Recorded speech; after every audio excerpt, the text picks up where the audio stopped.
자, 최근 전국적으로 아파트와 부동산 가격이 난리가 나고 있는 가운데 이제는 하다가 아파트뿐만 아니라 빌라까지 그리고 전세뿐만 아니라 월세까지 가격이 역대급으로 폭등을 하고 있다고 합니다. 월세가 폭등을 하고 있다고 해요. 자, 문정부의 잘못된 부동산 정책으로 인해서 전국의 모든 아파트가 오르고 집값이 오르고 빌라도 오르고 부동산 시세가 그야말로 미쳐 날뛰고 있습니다. 자, 서민들은 도저히 살아갈 길이 없는 막막한 상황이라는 것이죠. 자, 여러분, 왜 이제는 하다가 월세까지 가격이 폭등을 하고 있는 걸까요? 월세가 왜 오르는 걸까? 간단한 이치입니다. 아시다시피 요즘 정부에서 집주인들을 소위 적폐 취급하고 나쁜 사람 취급하고 다들 알고 있죠. 부동산 규제를 지금 해도 정말 너무 심하게 하고 있지 않습니까? 그러니까 지금 이 정부에서 아파트를 팔면은 그거 불로소득이다 뭐다 투기를 했다 뭐다 이래가지고 막대한 세금을 뜯어가고 불이익을 줍니다. 집주인들에게 말이에요. 그 집을 팔면은 이 정권에서 집을 팔면 손해인데 누가 집을 팔겠습니까? 그죠?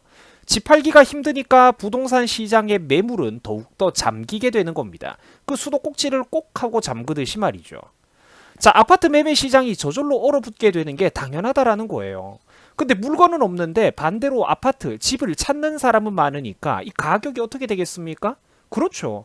파는 사람은 없는데 사고 싶은 사람은 많으니까 가격이 폭등을 하게 되는 겁니다. 아파트 매매가 얼어붙으니까 어떻게 되겠습니까? 전세 시장도 같이 연쇄적으로 얼어붙고 전세 지옥이 펼쳐지니까 월세 지옥도 그대로 뒤따라 오는 겁니다. 매매 지옥이 아파트 매매 지옥이 벌어지고 그 다음에 전세 지옥, 그 다음에 월세 지옥. 뭐 그 다음에는 뭐겠습니까? 국민 지옥이지. 아주 자연스러운 현상이라는 거예요. 이래서 사람들이 제발 좀 문정부 좀 찍지 말라고 그렇게 경고를 했던 겁니다. 찍으면 안 돼. 자, 시청자 여러분, 우리가 반드시 기억을 할 것이 있는데 부자와 평범한 사람 그리고 집주인과 집을 빌리는 사람, 임대인과 임차인은 서로 다른 세상에 사는 게 아닙니다. 서로 유기적으로 연결되어 있는 같은 세상에 살고 있다는 것이죠. 한쪽이 피해를 입으면 그 부자 녀석들 쌤통이다, 건물주들 이제 참 고소하구나 이렇게 할 게 아니라 반드시 유기적으로 함께 연결되어 가지고 그 피해를 모두가 다 같이 본다라는 겁니다. 다시 한번 강조를 하겠습니다. 임대인과 임차인, 집을 빌려주는 사람과 집을 빌려 쓰는 사람은 서로 남남이 아니라 똑같은 세상, 한 세상 속에 살고 있다라는 거예요. 한쪽에 피해를 입으면 다른 한쪽도 연쇄적으로 그 도미노 작용을 입게 된다라는 것입니다.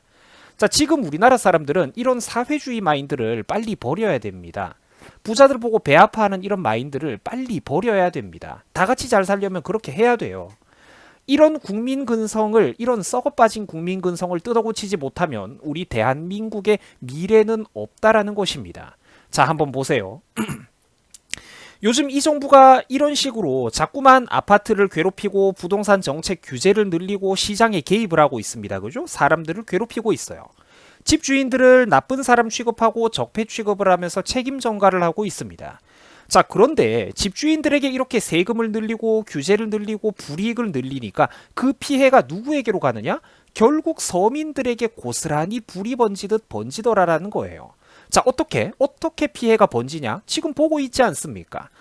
아파트 가격이 더 높아지고 전세 가격이 더 높아지고 이젠 하다가 월세 가격까지 높아지고 있으니까 말입니다. 자, 월세 가격이 오르면 그거 누가 피해를 봅니까? 월세가 오르면 누가 피해를 보죠? 서민들이 피해를 봅니다. 내 집이 없는 서민들. 저 멀리 타지에 나가가지고 방 하나 빌려 살면서 열심히 공부하기에도 바쁘고 부모님들한테 미안한 우리 대학생 친구들, 너희들이 피해를 본다고요. 월세가 오르면 대학생들이 피해를 보고 서민들이 피해를 보고 청년들이 피해를 본다라는 겁니다. 자, 그런데 이런 개막장스러운 부동산의 현실을 아직까지 제대로 알지도 못하고 지금도 어리석게도 누구를 지지해야 될지 제대로 모르고 있다면 자, 이게 과연 국민들에게는 책임이 없느냐, 슬픈 일이라는 것입니다.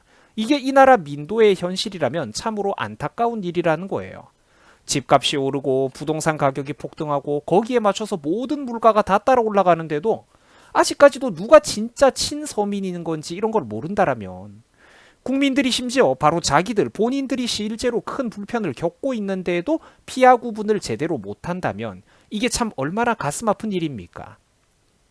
아직도 구체적인 공약이나 정책은 제대로 분석할 줄도 모르고 나한테 이득이 되는지 손해가 되는지도 모르고 이러면 안 됩니다. 언론에서 만들어진 막연한 이미지만 가지고 투표를 한다? 20살 이상 성인이라면 그런 짓을 하면 안 됩니다. 이제 졸업을 하셔야죠. 어른 세계로 나와야지. 언제까지 타인에게 가치 판단의 기준을 맡길 겁니까? 안 된다는 거예요.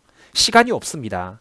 지금 우리 대한민국 정말 이대로 몇 년만 더 흘러가면은 정말로 큰일 납니다, 여러분.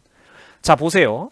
지난달에 전세 상승폭이 2년 만에 사상 최고 상승률을 기록했다라고 합니다. 심지어 월세도 무려 4년 만에 역대 최대폭으로 상승을 했다고 해요.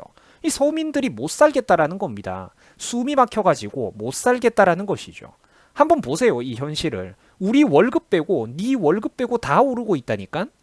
집값이 오르는 거는 뭐 그렇다고 쳐도 전세나 월세까지 자꾸만 덩달아서 오르고 있지 않습니까? 그죠? 그 전세 월세가 왜 오르느냐? 아까도 말씀드렸지만 간단한 이치입니다.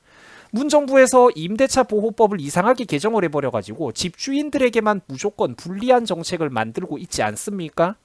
그 계약 기간이 넘어가도 사실상 그 나쁜 세입자가 배째라고 버티고 있으면은 집주인은 그 사람을 내보내지도 못해요.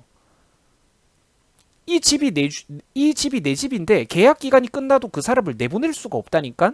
그게 잘못된 것 아닙니까? 사유재산 권리 보호를 제대로 못 해주니까 사람들이 스스로 집을 내어놓지 않고 움츠러든다라는 거예요. 국가가 중개 역할을 제대로 안 해주니까 개인들 간에 사인 간에 제대로 된 그런 거래를 할 수가 없는 겁니다. 거래가 얼어붙는 거죠. 이런 현실이다 보니까 집주인들이 아파트 매매는 원래부터 할 수도 없었고 심지어 내 집을 전세로 내놓는 것마저 이제 겁이 난다라는 겁니다. 옛날보다 세금이 늘어나고 규제가 많아지니까 사람들은 움츠러들 수밖에 없는 거예요. 나쁜 사람한테 전세 한번 잘못 빌려줬다가 내 집인데도 내 집을 돌려받지도 못하게 된 게 지금 우리 대한민국의 막장스러운 상황이라는 것입니다. 이거를 이미지만 보고 있는 우리 젊은 분들이 너무 모르고 있다니까? 옛날 같았으면 2주택을 보유하고 있었던 사람들이 아파트 한 곳에서 부모 자식이 모두 살면서 온 가족이 다 같이 살면서 다른 한 채는 그래도 다른 사람들에게 전세나 월세, 임대로 내어주기라도 했었습니다. 자, 그런데 이제는 불이익이 너무나도 많으니까 다주택자 불이익이 너무 많으니까 그냥 자녀가 실거주를 차라리 하는 게 낫겠다 이래가지고 자기 자녀들에게 집을 줘버리는 겁니다. 옛날 같았으면 그 다른 사람 빌려줬던 2주택자, 3주택자들이 자녀들에게 아파트를 줘버리고 그렇게 실보유를 한다라는 것이죠. 그러니까 내 자녀가 실거주를 할 거니까 기존의 전월세 계약 기간이 딱 요즘 만료된 이런 사람들 보고 이제 당신들 그만 나가달라라고 하는 겁니다. 이런 식으로 도미노와도 같은 연쇄작용이 전국 부동산 시장에서 현재 펼쳐지고 있는 것이고 그래서 아파트 매물도 부족하고 전세, 심지어 이제는 월세까지 부족해지고 있는 이런 막장스러운 상태라는 겁니다. 자, 보세요. 사람들은 소위 한국이 집값이 비싸다 이런 소리를 했었습니다만 사실 세계적으로 놓고 보면은 한국 정도의 경제 규모를 가지고 있는 나라에서는 이 몇 년 전까지만 해도 한국의 부동산 가격은 그다지 비싼 편이 아니었습니다. 박근혜 정권 말기 때까지만 하더라도 말이죠. 하지만 지금은 정말로 로또가 당첨돼도 서울의 아파트를 살 수 없는 이런 시대가 와버렸습니다. 현실을 한번 보세요. 특히 전 세계 어느 나라에도 없었던 전세 제도는 정말로 독특한 정책인데 이 대한민국에만 있는 이 전세 제도라는 것은 굉장히 서민 친화적인 시스템이었습니다. 집을 빌리면서 사실상 공짜로 사는 거죠. 이게 결국 그런데 문정부의 잘못된 부동산 정책으로 인해서 우리나라만의 독특한 제도였던 이 전세 제도가 이제는 미국이나 유럽의 다른 나라처럼 사라지고 있습니다. 보세요. 이제 월세 가격이 이렇게 보시다시피 폭등을 하고 있고 강북 지역에서도 30평이 400만 원이 넘는 월세가 등장하는 등 이제 월세 가격만 수백만 원대에 이르는 이런 전례가 없는 한 번도 경험해보지 못한 나라가 지금 실제로 우리 눈앞에 펼쳐지고 있습니다. 월세 수백만 원짜리 아파트가 우후죽순처럼 등장하고 있어요. 전세난에 시달린 세입자들은 전셋집이 없으니까 이제 월세로 내몰리고 근데 월세의 수요가 많아지니까 어떻게 되겠습니까? 월세 수요가 폭등하면은 월세 가격도 폭등을 한다는 겁니다. 이제 앞으로 우리 20살, 21살 대학생 친구들 월세 방구하는 것도 정말로 힘들게 되겠죠.